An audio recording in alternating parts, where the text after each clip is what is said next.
Welcome to Family Worship Center, where our mission is to make disciples and our passion is the presence of God. You've heard the saying, God doesn't call the equipped, but rather He equips the called.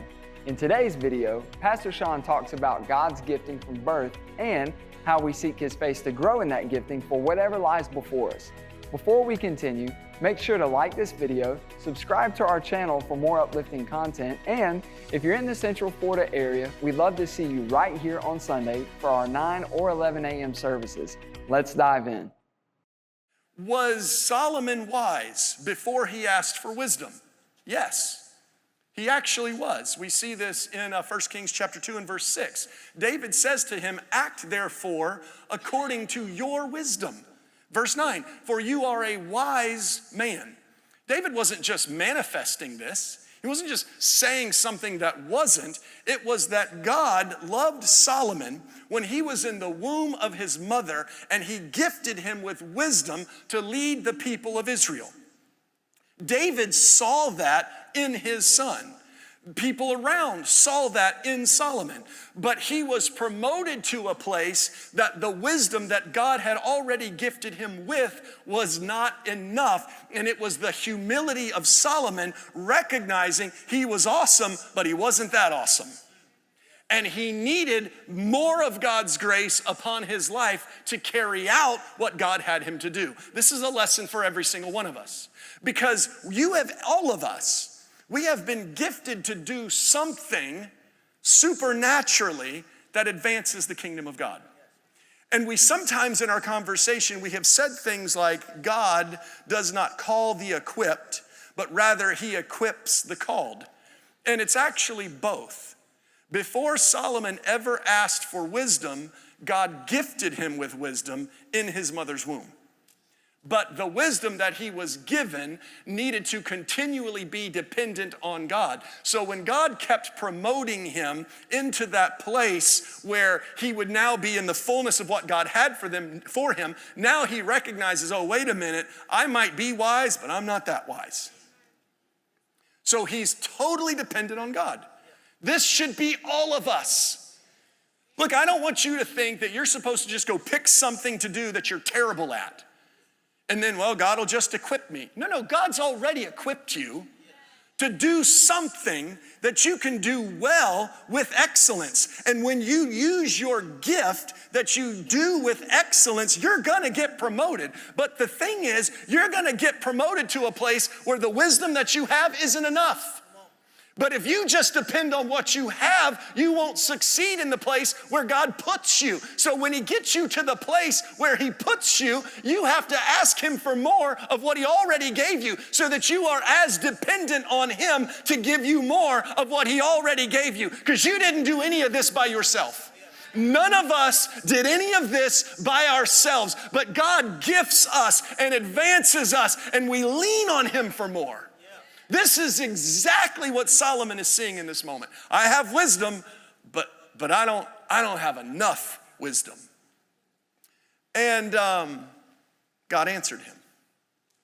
God did exactly what he asked for. 1 Kings chapter 3 in verse 11 says that the Lord answered Solomon and said to him, "Because you asked for this, behold, I give you a wise and discerning mind, that none like you has ever been, and none like you shall arise after you. And I give you also what you did not ask, both riches and honor, so that no king can compare with you all your days." So Solomon recognizes his need for wisdom, and he asks for it, and God gives it to him. And then God says, you know what? I'm so impressed with your humility and the position from which you asked me for what you need, that I'm gonna give you the stuff you didn't even ask for that everybody else wants. I'm gonna give you both riches and honor. Now here's where there's a real test for our faith. Maybe I shouldn't project this onto you, but I can be a bit like this sometimes. I can decide what I want is riches and honor. And so who in the Bible got riches and honor? Solomon. How did he get riches and honor? By asking for wisdom. So rather than asking God for the thing that I want, I asked for the thing that Solomon asked for that got him the thing that I want. Now, I don't know how you are, but this is how a lot of times I'm going to say a false theology can arise. Because every single one of us, God speaks to and personally asks us to do things. And when we do them, there is a blessing. And people can see the blessing that we have. And then they go say, how did you get there? And we say, I asked for wisdom. And God said, I'll give you wisdom. And I'll also give you riches and honor. And so I go get in my closet and say, give me wisdom.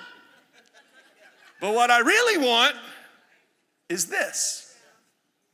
And we take what is not meant for doctrine, but rather what is meant to describe God's relationship with people. And when he speaks to people whom he has relationship with, that when they obey, he is faithful and he rewards or he blesses their obedience.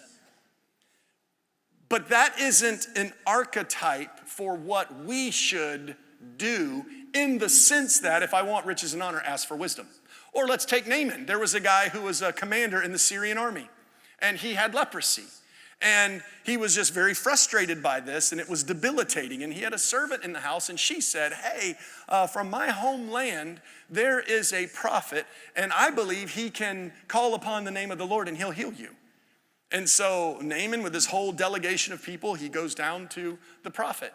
And what's interesting is he's a commander in the army. He's like a pretty high up guy. And the prophet wouldn't even come out to talk to him. The prophet was not impressed by the commander. And so the prophet sent his servant to the commander and said, just go wash in the Jordan River 7 times and you'll be healed.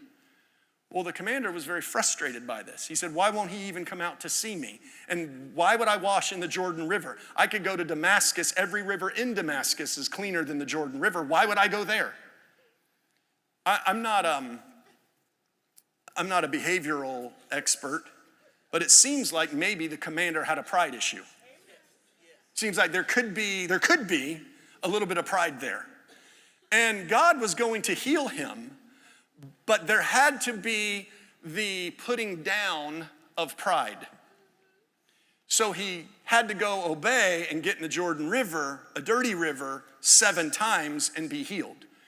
You might have the need for God to heal something in you.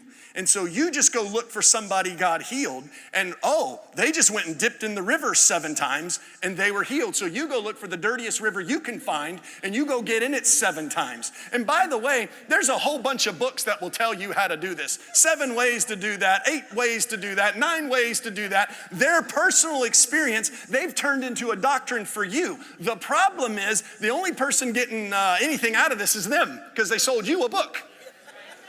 You can go through all the steps and you'll be just as broke as you were before you read the book. You'll be just as sick as you were before you read the book. Why? Because you're not going to get an answer from someone else's experience. Their experience should inspire you to go get with Jesus. And when you go get with Jesus, Jesus himself, by the Spirit of God, will speak to you.